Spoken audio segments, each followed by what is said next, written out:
Amy Winehouse, The Final Days of a Broken Soul, with Back to Black, 2006. She didn't just top charts, she rewired pop with a voice that felt carved from smoke and heartbreak. Within 2 years, she had 6 Grammys to her name, the kind of meteoric triumph most singers only dream about. But on the 23rd of July 2011, the music stopped. The 27-year-old was found at her Camden home, and the coroner later ruled the death a misadventure, the unintended result of acute alcohol poisoning. It wasn't a myth, a rumor, or a tabloid flourish. It was a verdict, clinical, final, devastating. Headlines rushed to file her away with the so-called 27 Club, the chilling roll call of brilliant artists gone too soon. Yet the real story behind Amy's last weeks is more than a tragic label. It's a tangle of pressure, relapse, love, and the unbearable weight of being watched. You won't believe how the same fame that lifted her also pushed her toward the edge, and how the final days of a once-in-a-generation talent became a countdown no one could stop. When Amy Winehouse released Back to Black in 2006, it was more than an album, it was a cultural earthquake. With raw lyrics pulled straight from heartbreak and addiction, she turned personal pain into timeless art. The record sold over 16 million copies worldwide and earned critical acclaim for reviving soul with a modern, biting edge. By the time she stepped onto the Grammy stage in 2008, collecting 5 awards in a single night, Amy had become a global icon celebrated not only for her voice, but also for her rebellious style, her beehive hair, and her refusal to conform. Yet the brilliance of her music carried shadows. Fans adored her honesty, but tabloids feasted on her struggles.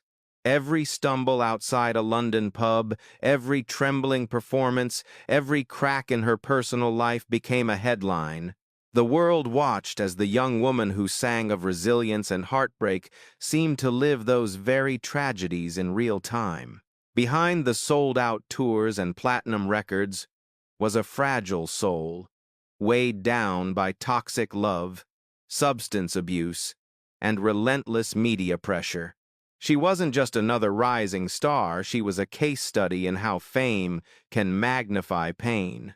And as her demons tightened their grip, the question grew unbearable. Would Amy's story end in redemption or in silence? So, what truly happened in the final chapter of her life? Amy Jade Winehouse was not simply a singer, she was a phenomenon. Born in North London in 1983, she showed an early gift for music, sketching jazz melodies on her guitar before most teenagers had even left childhood. By 20, she had already signed her first record deal, and her debut album, Frank, 2003, earned critical praise.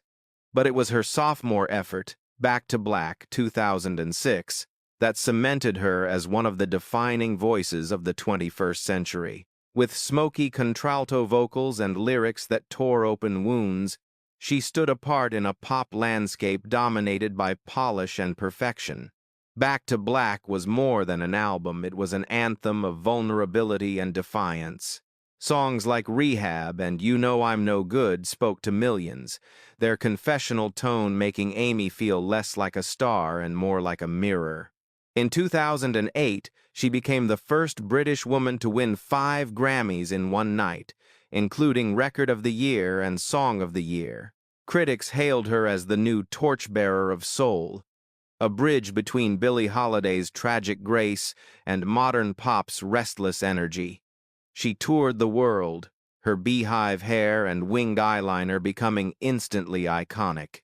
But alongside the praise came a darker narrative. The press framed her not as a genius but as a spectacle, turning her pain into a daily headline. The fault lines in her life widened after her marriage to Blake Fielder Civil in 2007. Their relationship was chaotic, defined by passion but poisoned by substance abuse.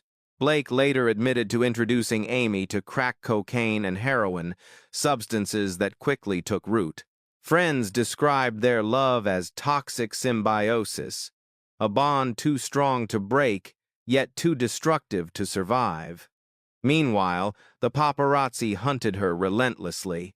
Images of Amy stumbling barefoot through Camden streets, bloodied from fights, or performing incoherently at shows became tabloid gold. Each relapse, each failed attempt at rehab, was broadcast worldwide. The brilliance of her artistry was overshadowed by the spectacle of her collapse. By 2011, Amy had tried and failed multiple times to overcome addiction.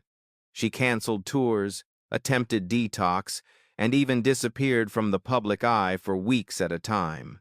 On July 23 of that year, her body was found at her Camden townhouse. The coroner's report revealed a blood alcohol level more than 5 times the legal driving limit. The verdict: death by misadventure, an accidental overdose of alcohol. She was only 27, joining the infamous 27 Club, alongside Kurt Cobain, Jimi Hendrix, Janis Joplin, and Jim Morrison. The world mourned, but the cruel irony remained. Her greatest album, Back to Black, was itself a prophecy of the darkness she could never escape. At the time of her death, Amy Winehouse's estate was valued at roughly £4.6 million, though estimates of the long-term value of her music rights soar into tens of millions of dollars. Posthumous releases, including the album Lioness, Hidden Treasures, continued to sell, ensuring her voice lived on even as her body was gone. Today, her name endures not just in record sales, but in tributes, documentaries, and a biopic.